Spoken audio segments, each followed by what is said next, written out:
قل کہہ دو حل کیا ہے من شرکائکم تمہارے شریکوں سے من یہدی جو ہدایت دکھاتا ہے الی الحق کی حق کی طرف قل اللہ کہہ دو یہدی ہدایت دیتا ہے للحق حق کی طرف یعنی حق کا راستہ اللہ ہی دکھاتا ہے افمن یہدی پھر کیا ہے جو راہ دکھاتا ہے الی الحق کی حق کی طرف احق وہ زیادہ لائق ہے ان یتبع کہ اس کی پیروی کی جائے ام لا یا وہ جو نہیں یہدی خود راہ پاتا الا مگر یہدا کہ وہ راہ بتائے فما لکم پس کیا ہے تمہیں کیف تحکمون کیوں کر تم حکم کرتے ہو یا تمہیں کیا ہے کہ تم یہ کیسا انصاف کرتے ہو کیا فرمایا کہیے کہ تمہارے شرکاء میں کوئی ایسا ہے کہ حق کا راستہ بتا سکتا ہو تو آپ کہہ دیں کہ اللہ ہی ہے جو حق کا راستہ بتاتا ہے وہ زیادہ اتباع کے لائق ہے یا وہ شخص جس کو بغیر بتائے خود ہی راستہ نہ سوجھے بس تم کو کیا ہو گیا ہے تم کیسے فیصلے کرتے ہو تم کیسا انصاف کرتے ہو وما یتبع اور نہیں پیروی کرتے اکثرہم ان کے اکثر الا ظنا مگر صرف گمان کی ان میں سے اکثر صرف گمان کی پیروی کرتے ہیں ان الظن بے شک گمان لا یغنی نہیں کفایت کرے گا من الحق کی حق سے شیئا کچھ بھی اور کچھ شک نہیں کہ ظن حق کے مقابلے میں کبھی بھی کچھ بھی کارآمد نہیں ہو سکتا ان اللہ بے شک اللہ تعالی علیم جاننے والا ہے بما جو کچھ یفعلون وہ کرتے ہیں بے شک اللہ تمہارے تمام اعمال سے واقف ہے یعنی جن لوگوں کے مشرکانہ عقائد اور مذاہب یا جن لوگوں نے انسانوں کے لیے قوانین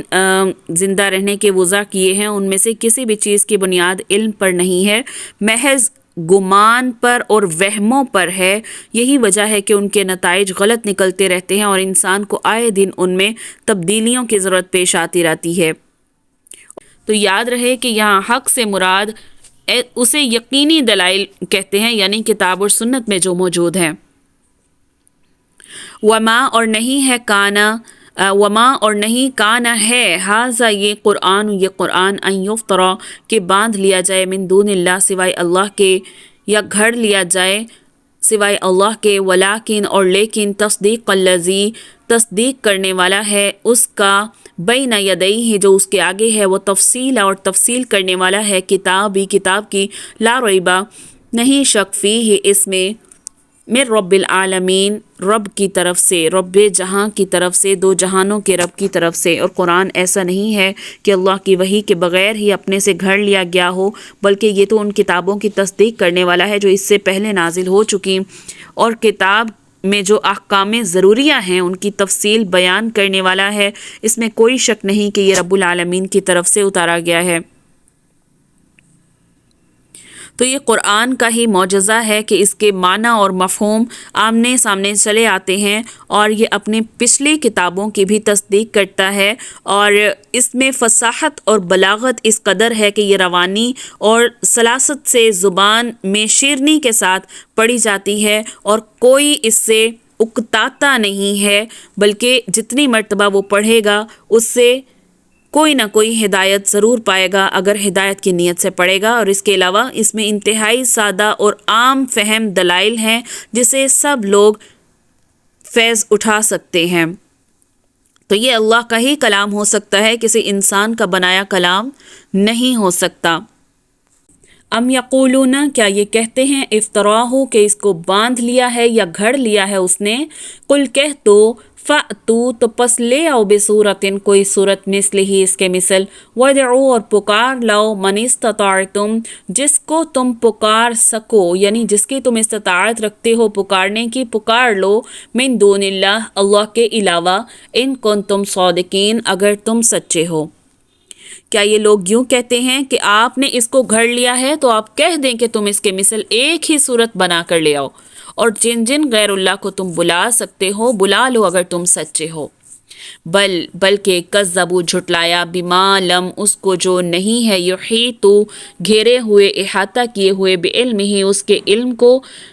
یا اس کے علم کے ساتھ ولما اور نہیں یاتہم آئی ان کے پاس تاویل